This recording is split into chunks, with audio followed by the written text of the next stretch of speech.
Selamat pagi, siang, sore, dan malam, Bapak Ibu sekalian. Perkenalkan nama saya Fatika Talisman Rianjani dengan NIM 1822302. Pada kesempatan kali ini, saya akan mempresentasikan laporan ujian tengah semester saya untuk mata kuliah Teknologi Sistem Terintegrasi.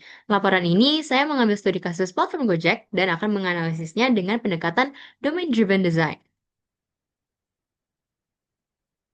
Selanjutnya, kita mulai dari pendahuluan dulu. Di sini ada latar belakang dari studi kasus yang sudah saya ambil.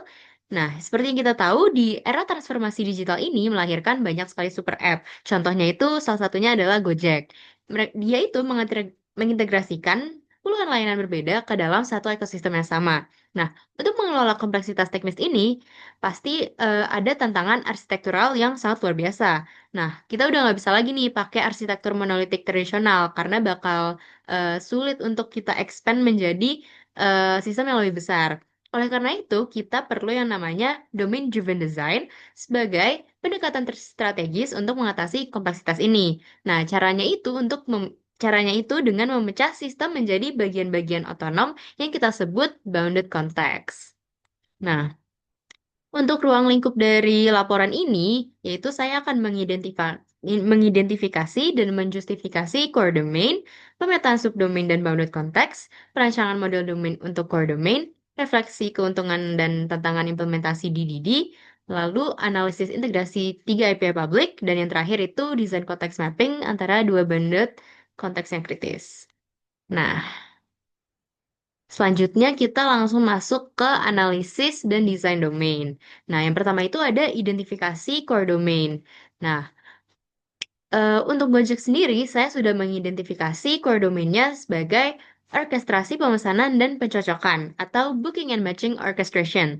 Kenapa? Karena meskipun ada berbagai layanan pendukung seperti GoPay atau GoFood yang dua-duanya itu juga sangat kompleks, tapi untuk keunggulan utama dari Gojek itu di kemampuan untuk mengelola likuiditas pasar secara real time.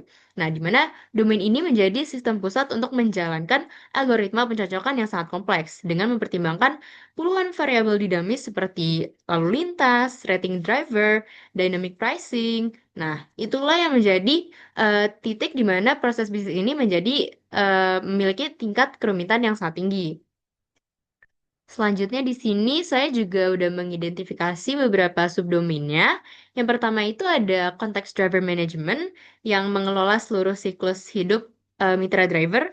Terus ada Context Ordering yang bakal mengelola pengalaman pelanggan dalam memesan. Dan yang terakhir itu ada Context Payment yang bakal mengelola semua aspek finansial. Contohnya itu seperti GoPay. Nah, di sini saya juga sudah bikin kelas diagramnya untuk desain model domainnya itu sendiri dari core domain yang sudah saya identifikasi sebelumnya. Jadi di gambar ini di Booking saya tetapkan sebagai aggregate root di mana Booking menjadi entitas utama yang mengelola siklus hidup transaksi dan aturan bisnis seperti request booking dan assign driver. Terus Booking juga punya komposisi atas value objects price dan juga route. Terus, poin yang cukup fundamental itu adalah pemisahan dari domain itu sendiri.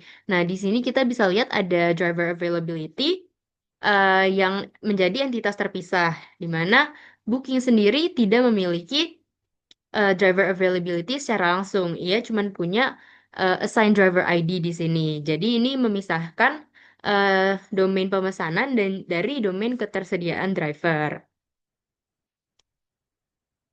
Oke, selanjutnya ada refleksi dari penggunaan DDD ini. Nah, pastinya ada pros and cons dari implementasi si DDD ini.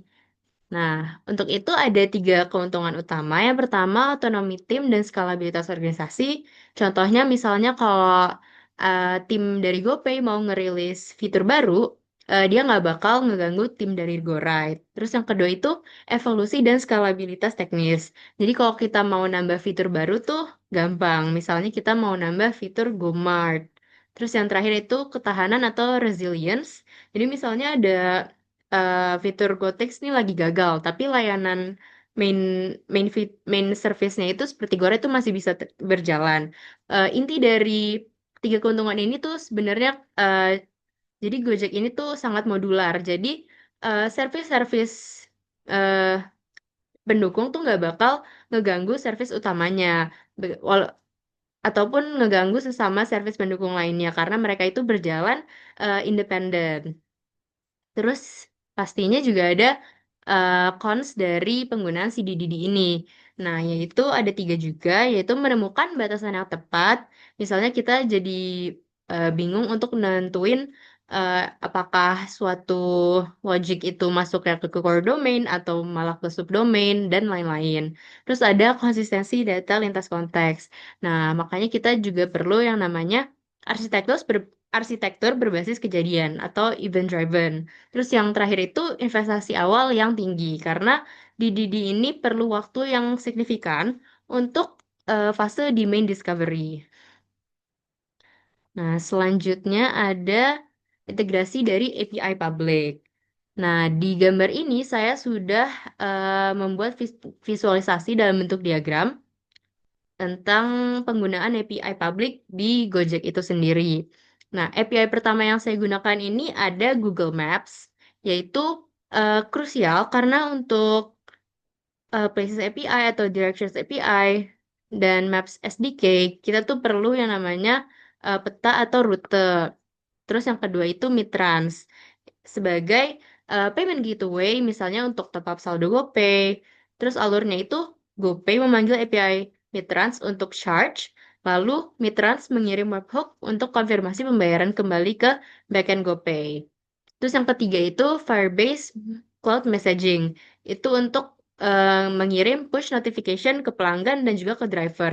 Misalnya kayak drivernya udah tiba atau pembayarannya gagal atau dan lain-lain. Nah, di sini bisa dilihat juga kalau dari Google Maps itu mengakses di sini ada hubungan front end, back end, database dan juga API public yang digunakan. Ada data read, ada data write, terus notifikasi konfirmasi, tadi sudah saya bilang juga, meminta membuat relasi, mengirimkan pesan notifikasi, mengembalikan data geografis, dan juga mengakses data peta dan rute. Nah, selanjutnya di sini saya juga udah bikin visualisasinya dalam bentuk web gitu yang bisa kita demo. Di sini saya akan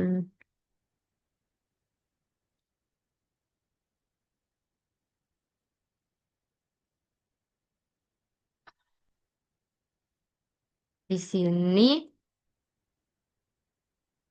saya akan menjelaskan kayak cara kerja dari si API integration ini. Tapi sebagai disclaimer, dari tiga API yang saya gunakan, yang saya baru bisa implementasikan itu yang Google Maps API.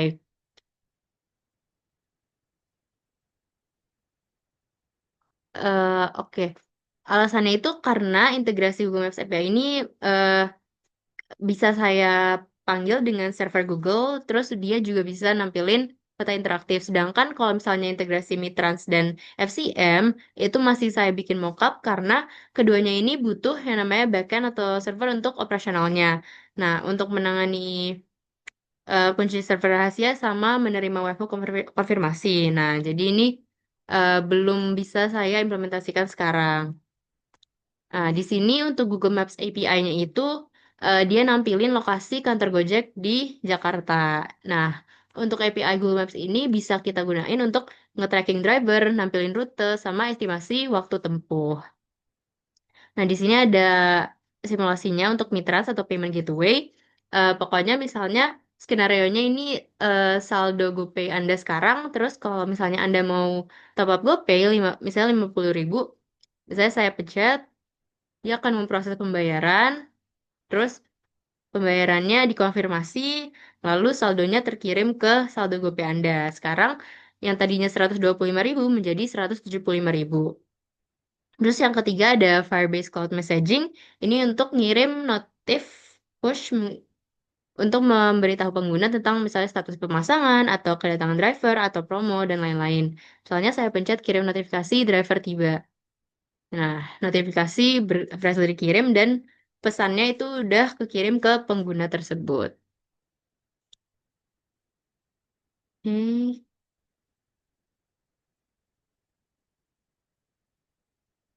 oke.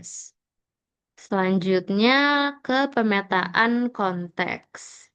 Nah, di sini saya akan memodelkan interaksi antara dua bounded konteks, yaitu konteks upstreamnya adalah driver management dan konteks downstreamnya itu booking and matching orchestration. Di sini saya juga udah bikin skenario bisnisnya. Jadi ada tiga pool, yaitu driver management, sama booking and matching orchestration. Nah, dari diagram BPPN ini, alurnya itu proses dimulai di pool driver saat driver menekan tombol offline.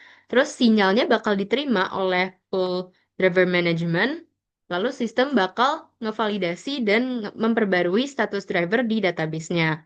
Setelah sukses, driver management nih bakal mempublikasikan event driver location and status updated ke message bus. Nah, event ini bakal diterima oleh pool booking and matching orchestration. Di sini event bakal di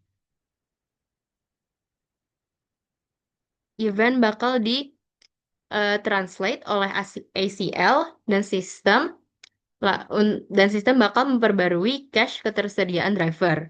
Lalu di situ prosesnya bakal berakhir. Di sini saya juga udah bikin pola konteks mapping dan justifikasinya. Di sini ada driver management sebagai upstream, terus ada booking and matching orchestration sebagai downstream, dan di tengah-tengah mereka ada ECL, yang dimana di situ juga bakal menerjemahkan event sama OHS. Nah, untuk pola konteks mapping yang saya pilih yaitu gabungan dari publish events, open house service, dan anti-corruption layer. Nah, kenapa saya milih seperti itu?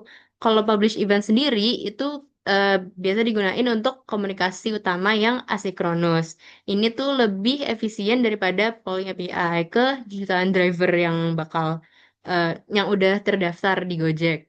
Kalau OHS itu tetap disediain oleh driver management sebagai API sinkronus yang stabil untuk kasus-kasus validasi khusus. Kalau untuk ACL itu sebagai translator yang diimplementasiin ke dalam konteks booking. Fungsinya itu untuk mendengarkan event dan menerjemahkan model data driver yang kaya menjadi model driver availability yang lebih ramping.